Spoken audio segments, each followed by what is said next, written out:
Merci beaucoup président may nuyu toute la presse di nuyu les sénégalais yi ñu seetaan ñëw di wax en tant que membre député membre du groupe parlementaire Yewwi Askan Wi à l'Assemblée nationale par rapport ak suñu taxawaay ci lu xew Assemblée nationale avènement yi ci mujjee xew mooy commission d'enquête parlementaire ak proposition de loi constitutionnelle ba nga xam ne moo indi coow li yëpp moo indi fitna bi yëpp di wax ni rek di rappeler que en août 2023 indi woon nañu au niveau de l'Assemblée nationale ay propositions yu jóge woon ay conclusions yu jóge woon ci dialogue national bi indi ko révision constitution article 29 de la constitution indi woon fa ay modifications sur le code électoral loolu bañ ko indee bañ ci waxtaanee également suñuy leader yu bokk ci coalition Yewwi Askan Wi dañu defoon ay propositions d'amélioration muy ci règlement intérieur bi lu ñuy woowee ay amendements pour que élection bii di ñëw élection 25 février bi mun a nekk une élection transparente mun a nekk une élection démocratique mun a nekk une élection inclusive parce que alerté woon nañu gisoon nañu luy ñëw aussi bien ci proposition yi ñu defoon ci parrainage bi ci proposition yi ñu defoon sur l'éligibilité article 57 également ak ci proposition yi ñu defoon ci processus électoral bi à l'époque ba ñu defee amendement ya ñu demoon ca dialogue national bi dañu rejeter purement et simplement les amendements ñu ne soxlawuñ ko parce que jàpp nañ ni proposition yooyu ay proposition yu baax la déggoo nañ ci am nañ ci consensus donc duñ ci changer virgule te ci proposition yooyu fa la tirage au sort jógee tirage au sort muy naan loterie ñoom ñoo ko indi dugal ko ci code électoral bi ci proposition yooyu fa nañu créer la commission de contrôle des parrainages ba pare dénk ko conseil constitutionnel sans aucun garde-fou amul dara loo xam ne teg nañ ko pour xool naka nañuy superviser liggéey boobu naka nañuy fexee composition commission de contrôle de parrainage boobu mu nekk une commission boo xam ne ce sera une commission indépendante impartiale une commission boo xam ne dina def liggéeyam sur des bases objectives fa nañu dugalee ay logiciel de contrôle des parrainages foo la jógee donc ñooñu ko déposé tey ñoom ñoo indiwaat commission d'enquête parlementaire ñu ne dañuy def une commission d'enquête parlementaire pour saytuwaat le processus électoral ñoom ngay déggaat ñuy naan conseil constitutionnel liggéey ba mu def du liggéey bu baax contrôle de parrainage baaxul et cetera te jamono jooju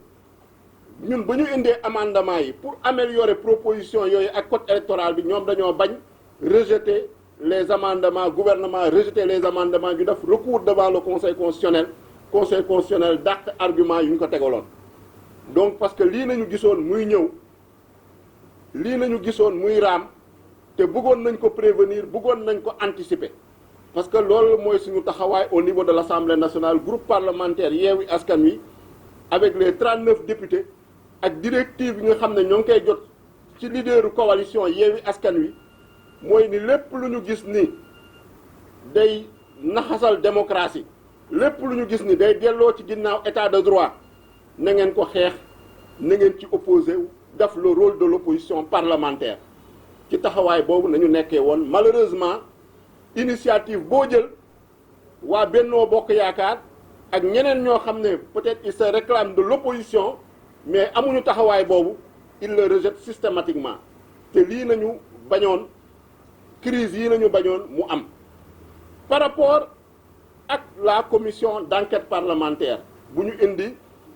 ñu ne par rapport à la liquidation l'élimination de Karim Wade conditions yi ñu ko kiiwee ba ñu ko indilee également coalition ba leaderu coalition bi dañu ne nañu voter contre ci jiitu président Ousmane Sonko ak leader yu fi toog yépp parce que dañu gis ni exposé des motifs indiwuñu benn preuve indiwuñu benn indice concordant indiwuñu dara lu dul ay affirmation gratuite yoo xam ne ñoo ngi accuser ay juges ñun nag ànduñoo conseil constitutionnel parce que gis nañ ni conseil constitutionnel lu mu def lu bëre jaaduwul. gis nañ ni suñu parrainage yi nuñ ko contrôler jaaduwul parce que ku mel ni présidente Aïda Mbodj am na loo xam ne def nañ ko ci parrainage am pour éliminer ko ak yeneen leader day Yewwi Askan Wi yoo xam ne def nañu ay tentatives pour jéem leen écarter wala pour jéem leen éliminer du processus électoral. mais comme nu ko président Déthié Fall wax liggéey bu ñu defoon dañ ko defoon avec rigueur sérieux compétence moo tax tey bu ñu publier la liste définitive sur les 20 candidats mu am 6 candidats yoo xam ne jóge nañ ci Yewwi Askan Wi te mu amoon ay candidats yoo xam ne yaakaaru ñu woon ni nañu mën a jàll ñu mel ni Cheikh Tidiane Dièye ñu mel ni Bassirou Diomaye Faye loolu moo leen tiital bu ñu xoolee sondage yi que ce soit premier tour second tour dans toutes les hypothèses ñu xool ne seen candidat sax soo moytul dem second tour loolu moo indi le réel motif ñu ne dañuy reporter élection bi prolonger le mandat du président de la République ce qui est illégal et anticonstitutionnel. Donc commission d'enquête parlementaire boobu ñu indi woon ba ñu ko indee commission indi ko séance plénière ñun dañu voté contre parce que dañu ne su fekkee ni bëgg nañu régler mbirum processus électoral bi dañu waroon teel a jóg moment boobu ñuy indi code électoral jëlee ko ci dialogue national moment boobu nañu waroon régler ay insuffisance ak ay faiblesse ci processus électoral bi su fekkee ni nag dañu bëggoon régler loo xam ne ci parrainage la jëm ci moment boobu nañ ko waroon régler donc doo xaar ba conseil constitutionnel publier la liste définitive des candidats nga bàyyi injustice yëpp seetaan ko candidat bu mel ni Ousmane Sonko injustice yu ñu def à son encontre banditisme administratif ba nga xam ne moom nañu gis au niveau de la direction générale des élections au niveau de la direction de l'automatisation des fichiers au niveau de la caisse de dépôt et consignation ñu seetaan ko waxuñu ci dara ñu bàyyi ba loolu yëpp jàll conseil constitutionnel publier la liste définitive ñu ne dañuy ñëwaat di xool la revue du processus électoral dañuy ñëwaat di parler d'élection transparente d'élection inclusive je pense que loolu c'est de la mauvaise foi loolu je pense que c'est de l'inconséquence et c'est de l'incohérence donc moo tax à l'époque ñu voté woon contre la création de cette commission d'enquête parlementaire parce que dafa fekk ñun en tant que groupe parlementaire Yewwi Askan Wi déposé la woon nañu plus de 13 demandes de résolution pour la création de commission d'enquête parlementaire ñu bàyyi proposition de résolution yooyu yëpp ñoom résolution boobu ñu présenté en moins de 48 heures ñu ñëw examiner ko yóbbu ko commission indi ko séance plénière te résolution boobu ñu ko présenté daa mel ni waa Bennoo Bokk Yaakaar ak seen groupe parlementaire ñoo gënoon sawar ko porté ko que ñoo xam ne ñoo présenté woon résolution boobu muy waa parti démocratique sénégalais te boobu déjà ñoo ngi dégg ñuy wax report parce que annoncé woon nañ ko nee nañ commission d'enquête parlementaire boobu su defee liggéeyam su jaree ñu reporter élection yi dañ koy reporter su jaree ñu arrêter processus électoral bi dañ koy arrêter mais boobu gisoon nañ ni ay caaxaan la parce que commission d'enquête parlementaire boo créé à une semaine de l'ouverture de la campagne électorale kooku fan lay toogee liggéey ba rendre ay conclusions am ba mun a justifier un report mais boobu ñoo ngi préparer seeni plan te gis ngeen ko dégg ngeen tey seen confrère presse yi nee nañ commission d'enquête parlementaire boobu sax arrêté nañ ko parce que déjà depuis bu ñu ko tegee liggéeyul dara musul réunir musul def dara à part mettre en place son bureau donc c'était des alibis c'était de faux prétextes ñu ñu doon utiliser pour jéem a tromper l'opinion nationale et internationale lu jëm sur la proposition de loi constitutionnelle ba nga xam ne waa député PDS ñoo ko dugal également directive yi ñu jot su suñu leaders yi buñ ko jàngatee mooy ñu voter systématiquement contre fermement parce qu'on est contre tout report des élections puisque dara justifié wu ko moralement juridiquement politiquement amuñu benn argument benn motif boo xam ne mën nañu justifier un report des élections ak prolongation mandat président de la République puisque day violer le code électoral day violer la constitution day violer la séparation des pouvoirs dans la mesure où actuellement processus bu ñu toll moment bu ñu toll conseil constitutionnel mooy gérer le processus électoral depuis bu mu génnee la décision définitive depuis ñu valider candidature yi donc conseil constitutionnel su rapport waroon am conseil constitutionnel moo ci waroon addu te ci ay conditions yu leer nañ nga xam ne constitution moo ko teg te conditions yooyu moment bu ñuy wax ni les conditions ne sont pas réunies. Ils ont parlé de crise institutionnelle. Je vous dis qu'il n'y a aucune crise institutionnelle entre l'Assemblée nationale et le Conseil constitutionnel. c'est vraiment des vues de l'esprit. Le Conseil constitutionnel a ses domaines de compétence, c'est une institution judiciaire, pouvoir judiciaire la bokk. L'Assemblée nationale a ses compétences, pouvoir législatif la bokk. Amul dara loo xam ne amu fa confrontation. Problème bu fa am kay mooy ne am na ay députés yu bokk ci benn parti ñoom ñu éliminer seen candidat, ñu am droit contester, ñu am droit ñaxtu, ñu am droit également joxe ñoom seen argument. Loolu ñu nangul leen ko. Mais amuñu droit perturber, chambouler le calendrier électoral sur des bases fallacieuses yoo xam ne di prétexter ay crise institutionnelle te crise institutionnelle amu fa. Assemblée nationale moo ngi fonctionner sans problème, Conseil constitutionnel moo ngi fonctionner. Donc il n'y a pas de crise institutionnelle entre l'Assemblée nationale et le Conseil constitutionnel. C'est une crise politique au sein de Benno Bokk Yaakaar, APR, ak un problème boo xam ne mooy la candidature de Karim Wade au niveau du PDS. Donc loolu c'est pas le problème de l'Assemblée nationale. Lu mu ci bëggoon yokk mooy proposition de loi constitutionnelle boobu bañ ko indee Assemblée nationale 14e législature damuy nekk 14e législature ba léegi ñoo ngi doog a examiner une proposition de loi. Parce que ñaar moo am projet de loi mooy jóge ci gouvernement, proposition de loi mooy jóge ci initiative des députés. Initiative yépp yu ñu fa jël ñun en tant que député déposé nañu 3 propositions de loi examiner wuñ ci benn. Mais proposition de loi boo xam ne déposé nañ ko samedi bureau bi examiné ko samedi ñu convoqué le bureau samedi bureau bi examiné ko samedi jébbal ko président de la république joxe avis le samedi même. Le dimanche ñu convoqué la conférence des présidents pour mu programmer joxe ordre du jour et calendrier dimanche à 11h 11h nañu soog a jot texte bi ñun ñuy bokk conférence des présidents. Ñu ne ñu commission des lois dimanche à 15h séance plénière bi c'est le lundi à 11h mooy maanaam proposition de loi ba nga xam ne engagé avenir u dëkk bi engagé le futur de tous les Sénégalais ak loo xam ne lu toll ni élection présidentielle nga bëgg ko plier en 48 heures loolu kenn mësu ko gis mun nañu ne battre na record Guinness en matière d'adoption d'une loi ñun nag. Bu ñu yeggee commission taxawaay boobu nañ fa am parce que dañu gis ne motifs yi ñu avancé ca exposé des motifs bi du ay motifs yoo xam ne mën na justifier la révision d'une constitution du motif boo xam ne mën na justifier le report d'une élection du motif boo xam ne mën na justifier la prolongation yokk mandat président de la République te dafa violer constitution bi en ses articles 27 article 30 article 31 ba pare remettre en cause la décision du Conseil constitutionnel mooy décision définitive ba nga xam ne moo établir la liste définitive des candidats donc loolu mënuñu ko woon nangu moo tax ñu voté contre en commission voté également contre en séance plénière loolu mooy doon suñu objectif pour voter contre en séance plénière mais mayuñu ko puisque séance plénière ba ñu ñëwee dañu ñëw commencer poser les questions préalables loolu article 74 du règlement intérieur moo ko maye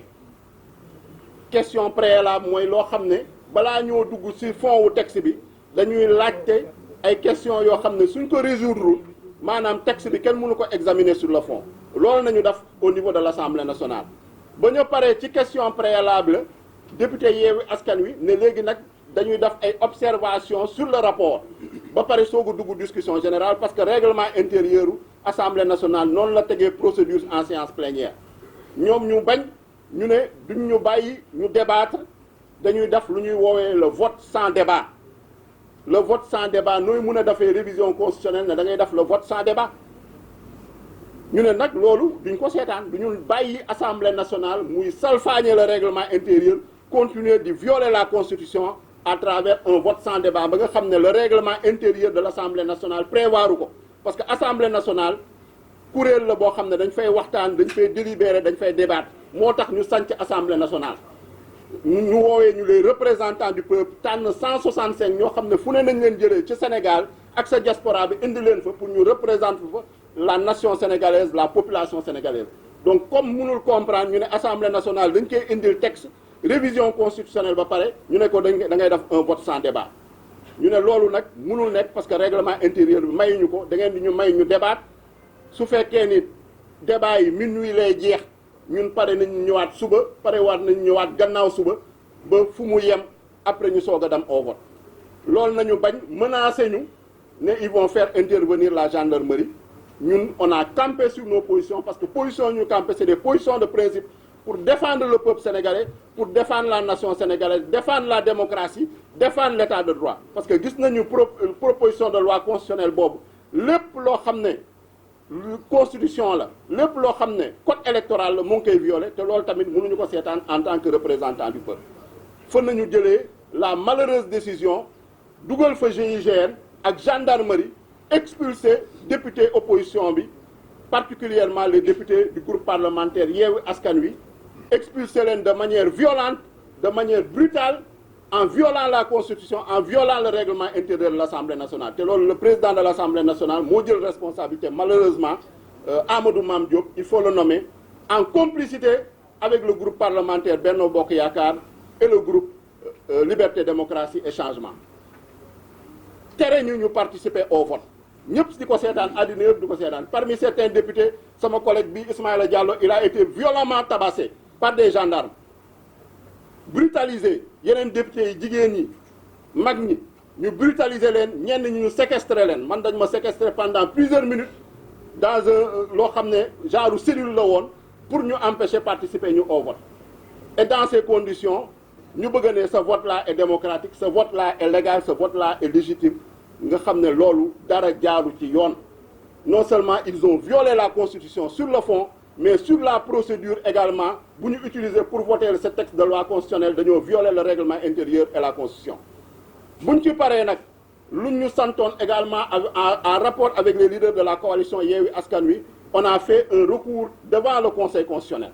dans les meilleurs délais nañu def recours boobu déposer ko te yóbbu ko conseil constitutionnel pour que conseil constitutionnel jël ay responsabilités annuler cette loi qui est contraire à la constitution te loi ba nga xam ne qui viole le protocole de la CEDEAO sur la démocratie et la bonne gouvernance parce que suñuy fàttali que protocole boobu moo ne kenn amul sañ-sañ changer les règles du jeu électoral à moins de 6 mois avant les élections su fekkee ne acteurs yi déggoowuñu seen biir acteurs politiques yi kenn amul droit également modifier le calendrier électoral loolu protocole CEDEAO bee ko wax constitution bi nag yaakaar naa ni article 27 leer na nañ kenn amul sañ-sañ yokk mandat président de la république kenn mënu kaa wàññi te conseil constitutionnel rappelé ne ko en 2016 te article 27 boobu article 103 moo ko verrouillé ba pare ñu jël caabi boobu sànni ko géej kenn mënu kaa laal clause d'éternité clause d'intangibilité donc conseil constitutionnel yaakaar naa ni moom moo am la responsabilité historique de rétablir le droit moom moo am la responsabilité historique de sauver la démocratie sénégalaise moom moo am la responsabilité historique de préserver le caractère républicain de l'État du Sénégal te suñu requête bu ñu fa déposer loolu nañu ñaan loolu nañuy réclamer ni plus ni moins également les candidats ont déposé un recours devant la Cour suprême pour attaquer décret ba nga xam ne Macky Sall moom la jël le samedi pour annuler la convocation du corps électoral le 25 février donc lu ñuy wax yaakaar naa ni en tant que groupe parlementaire Yewwi Askan Wi mooy que cette loi-là soit annulée et qu'on respecte le calendrier républicain que les élections se tiennent à date échue le 25 février 2024 su fekkee ni dañu bëgg dëkk bi dal dëkk bi am jàmm dialogue bu ñuy wax am il faut que ñu respecter le calendrier républicain yaakaar naa ni looloo fi indi le non respect du calendrier républicain moo indi fitna moo indi xiiroo beeg ŋaayoo bi te également ñuy respecter les droits et les libertés des citoyens parce que ñoo ngi solidaire ak toutes les initiatives qui sont prises par les syndicats